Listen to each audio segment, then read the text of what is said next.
Our communities are under attack. We have been hearing a lot of hate and division. But if we come together and make our voices heard, we can protect our community. One way to do this is to vote, if you can, to uplift the voices of our community. There's the old saying, if you're not at the table, you're on the menu. So for those of us that can vote, we must show up at the table and cast our ballot together as one community. But remember, you're not alone. We're here to walk you through from registration to the ballot box. First, let's start off with some important dates to remember for the election.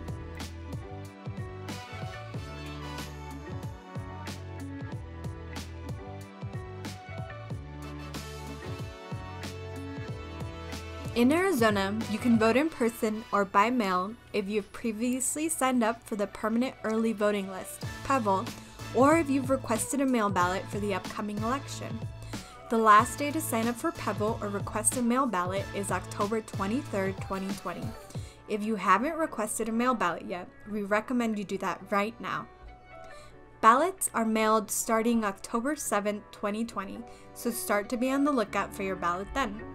Once you receive your ballot, use a black or blue pen to completely fill in the oval next to the candidate you want to vote for each office on the ballot. Make sure you take your time here to fill in the bubbles correctly to ensure your ballot is counted. Once you have filled out your ballot, look at the bottom for a line requiring your signature. It is very important to sign your ballot. You will then place your ballot in the envelope that came with your ballot and sign the envelope on the required line on the outside of the envelope. This step is also very important to ensure your ballot is counted. Once you've filled out your ballot and signed the envelope, you have two options for turning in your ballot. Option 1, mail. You can place your ballot inside the signed prepaid envelope in your mailbox. When doing this option, there are 3 important things to keep in mind. 1, you must mail your ballot several days in advance because your ballot has to be received by the recorder's office by election day. It is recommended you mail back your ballot no later than October 27th to make sure it gets there on time. But the earlier you mail the ballot, the better to ensure your ballot is counted. 2, if there are multiple voters at your address, make sure that you keep your ballots and envelopes separate. Each is barcoded and intended for each specific voter in the house, and you will want to make sure you don't mix them up. 3, you can and should go to My Arizona Vote to confirm that your ballot was received and counted. Option 2, drop off your ballot in person. You may drop off your ballot at any ballot drop box, drop-off location, early voting location, or election day voting location in your county on or before election day. You can find all voting and drop-off locations on your county's website. For Yavapai County, drop boxes are located at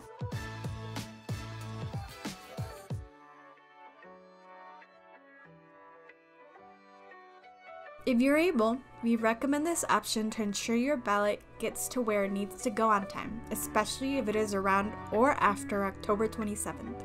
You can also vote in person starting on October 7th, 2020 until October 30th, 2020. When voting in person, you must bring a form of identification. You will only need one of these forms unless the address on these forms of identification is different from where you are registered to vote. A valid Arizona driver's license, a valid Arizona non-operating identification card, a tribal enrollment card or other form of tribal identification, a valid United States federal, state, or local government issued identification.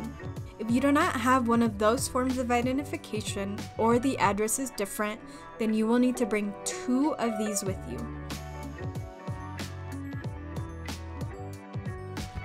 If you're voting before Election Day, you must go to an early polling location. You can find the one nearest you at If you're voting on Election Day, you must go and vote at your polling location. You can find your polling location at